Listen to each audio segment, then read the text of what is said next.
Hey everyone, welcome back to the Data Crunch podcast. I'm Vadym, Growth Marketing Manager here at OAX. Today, we're talking about something that's on every data-driven company's mind, the big challenge of data analytics, and more importantly, how to tackle them. I'm here with Ievgen, our head of marketing, to walk us through the top issues companies face and a roadmap to solve them. Hey Ievgen, ready to dive into the world of data? Hey Vadym, absolutely, let's get into it. There are a lot of companies out there sitting on a goldmine of data but struggling to actually use it. It's exciting to explore what's getting in the way and how to get past these blockers. Totally. So let's kick things off. What's the first big challenge companies face when dealing with data analytics? Alright, so first up is something that sounds simple but is really crucial. A clear analytics plan. Roadmap. A lot of businesses dive into the world of data without a structured plan. They want to get some reports in place, but they have no idea what they want to achieve with them. What do they want to do with them? They have no idea what to measure and what to optimize. Imagine it like jumping into a game without knowing the rules, objectives, or even the point of the video game. Sounds tricky, right? That's how a lot of businesses feel about data. They are overwhelmed with tons of information, from how folks are clicking around their website to the nitty-gritty of the sales metric. They've got all this data, but without a plan, that's just sea of numbers. Disconnected numbers. You can't make any bold decisions with raw numbers or with some charts. So, starting analytics without a plan can lead businesses chase trends or latest buzzwords that don't align with their goals, like looking at the spikes of the website traffic, which leads nowhere. That makes so much sense. So without a plan, it's easy for businesses to get caught up in whatever trending, right? Like they might focus on metrics that don't actually drive results for them. Exactly. With the right plan in place, you know what are the business goals. What are the milestones to get there, like specific data points to collect, specific metrics to measure? Because you don't need to measure everything to get your goals, as well as the list of the very detailed questions you need to get the answers to achieve those goals. Which data points, which areas of business to focus on. Data is massive, and it's easy to get lost. But once you've got that, things start making a lot more sense and you can really level up your business game quickly. Yeah, I love the analogy. Okay, so what's challenge number 2 here? So the challenge number 2 is data silos. Picture this. Each team has its own data set in its own system. Marketers work in Google Analytics. Sales department works in HubSpot. Or accounting system is QuickBooks. So social media stats over there, sales data over there, website metrics somewhere else. It's like each piece of data, as its origin, lives in its own little world, making it really hard to get a full picture of what's going on within the whole business. So for example, how this ad is driving the specific sale happened 4 months after it was viewed. Without a way to connect this data, companies end up with pieces of puzzle that just don't fit. Or another great example. If you just look at the reports from the advertising platforms, you get more total sales than you actually have within your CRM. Because each of those tracking pixels of those advertising platforms work differently, independently of each other, and more importantly, you are not the one driving that tracking behavior. Yeah, I see. That's a common issue. When data is siloed, it's tough to get a single reliable source of truth. It sounds like this is where a good data analyst comes into play, right? Definitely, a data analyst can help bring these pieces together, but it also takes the right tools and the commitment from the team to unify that data, to then use this unified data within their reports. Otherwise, you are stuck in a loop of fragmented insights. So yes, without the data analyst that knows SQL, it's hard to handle all that. But nevertheless, it's a teamwork, not just the data analyst himself connecting the dots between those separate pieces of the puzzle. It's a team commitment to change, so business can grow. Yeah, totally makes sense. All right, so what's challenge number 3 then? So it's basically connected here with the previous one we've just discussed. Challenge 3 is all about trust. If the people using the data don't trust its accuracy, they will hesitate to rely on it.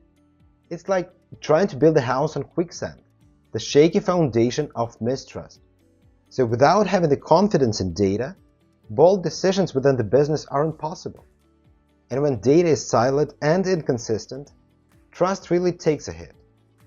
Businesses end up guessing their insights, and it creates this cycle of hesitation and confusion. And this really leads nowhere quickly. Yeah, that'd be tough. If you don't trust the data, you're not going to rely on it. So it's almost like having no data at all. Oh yeah, so trust is everything in the data world, especially when business becomes large. When teams know the data is reliable, they can use it with confidence and start making those data-driven moves. Because they still have to make all of those decisions themselves. No AI tool in the world would replace them. So why not making those decisions data-informed? All right. Yeah, agree. Let's move on. What's the fourth challenge companies face? So challenge number 4 is scattered report. Imagine you've got a sales report from a CRM system, a website report from Google Analytics, and maybe even a finance report from QuickBooks or whatever other tool. They all are measuring the same things. You're looking at sales, but you see different numbers. And it's frustrating because each report might be technically accurate, but when they don't align, it's just confusing. If the data isn't blended, if it's not connected, it's almost useless because you are left questioning which numbers to believe, and you don't believe any of them. Yeah, that's a good point. It's one thing to have data, but if it's inconsistent across reports, it's hard to act on any of it. So blending data would help here? Yeah, basically data blending is a key. When everything is aligned and telling the same story, decision making becomes much easier and faster. I get it. I understand how to blend different pieces of data. How to make sure all of the data pieces are aligned?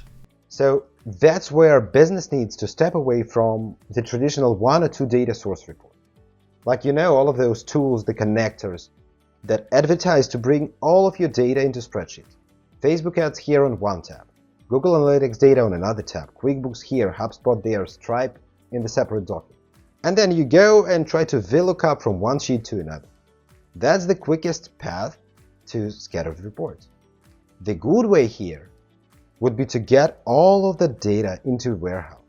Google BigQuery, Amazon Redshift, Snowflake, whatever one you choose, whatever one is suitable for your business, they all are great. And you model your data using SQL. Nobody yet developed a better way to speak to data than SQL. And when I say model, it's about connecting the dots between your metrics, between the objects that exist for your business in real world. Orders, customers, sessions on the website, products, whatever like this. So making all that tables and the keys to connect those tables. And then using this data model to build all of the reports within the organization. You can do that in spreadsheets, BI tools, anywhere. But first, you need a data warehouse where you plug in your data and then they connect the dots. Love that. All right, so let's wrap up with the challenge 5. What's the last big hurdle? The 5th issue is what wraps it all up. It's the random decision making. Without a solid analytics system, business often resort to throwing things at the wall hoping something sticks. It's like, why our conversion rate down this month? Should we change the homepage banner, update the email campaign, or maybe we need to run the webinar?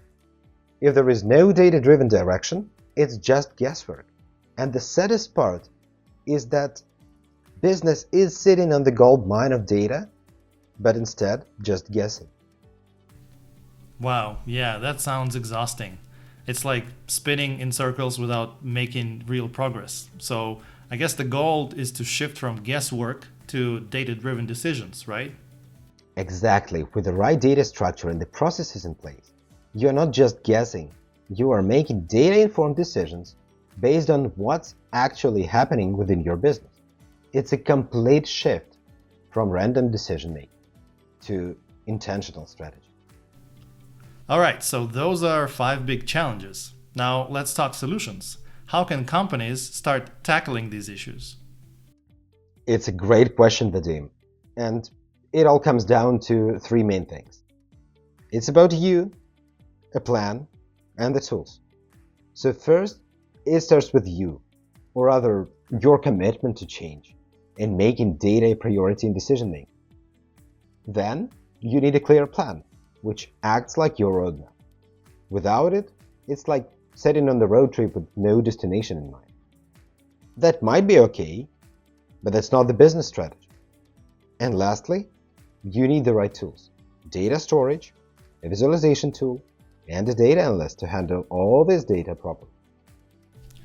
Okay, so it sounds like companies need to get really clear on their roadmap first, then focus on getting the right tech in place. Sure, and we actually have a complete 12-step data analytics roadmap that we've developed after working with over 160,000 of users. It's designed to help businesses build a structured analytics system step by step. All right, I am intrigued. Can you walk us through the roadmap? Sure. So the roadmap has four main stages: plan, collect, prepare, and deliver. In plan, we are setting out what you actually want to achieve with your data. This means defining clear business goals, picking the right metrics to measure, and figuring out who is in charge of that. It's all about laying the groundwork so everyone's on the same page. Then, collect. This step is all about gathering the right data that you need and making sure it's accurate and complete. No missing pieces. You want the relevant data to fit into the bigger puzzle. Okay, I see. So at first we plan what we want to get, and then we collect the data. What's the next stage? So next up is prepare, or transform it. Here we are taking that raw data and getting it organized. We're cleaning it, merging it, and making sure everything lines up. Think of it as like setting the stage so that your data actually makes more sense and it's easy to work with. Creating clear tables aligned with your business objects that exist in real life. Remember the ones I've mentioned, like sessions, pages, customers, orders, or products. And finally, we have the delivery stage. And that's a very exciting part where all that data that we have collected and prepared turns into real, actionable insight. It's not enough to just create a report. Instead of looking at numbers, decision makers should be using this insight to drive business growth. I love that it's all laid out like that, and I can see how following these stages would make it way easier to keep data organized and reliable. So if you're ready to dive deeper into these four stages: plan, collect, prepare, and deliver, don't miss our dedicated videos on each stage on our YouTube channel. Subscribe now and start exploring actionable tips to optimize your data processes. That's exactly the goal. By following this roadmap that we've developed, businesses can avoid the common pitfalls we discussed and actually start using data, start utilizing data, and drive growth. Great stuff, Ievgen. So to sum it all up, data doesn't have to be overwhelming. With the right roadmap and tools, it can actually become your secret weapon for growth, right? Yeah, absolutely. Data isn't just numbers. It's the insights that lead business to progress. With a structured approach, companies can go from reactive to proactive, making decisions that actually move the business forward. Perfect. Thanks for sharing this with us, Ievgen. And to everyone listening, if you're ready to get your data working for you, check our OXBI and start your free trial today at ox.com. Subscribe to the Data Crunch podcast for more insights on how to leverage your data in business. I hope to see you in our future episodes. Thanks, Vadym, and thanks everyone for listening. Remember, data should work for you, not the other way around. So, see you in one of the next episodes.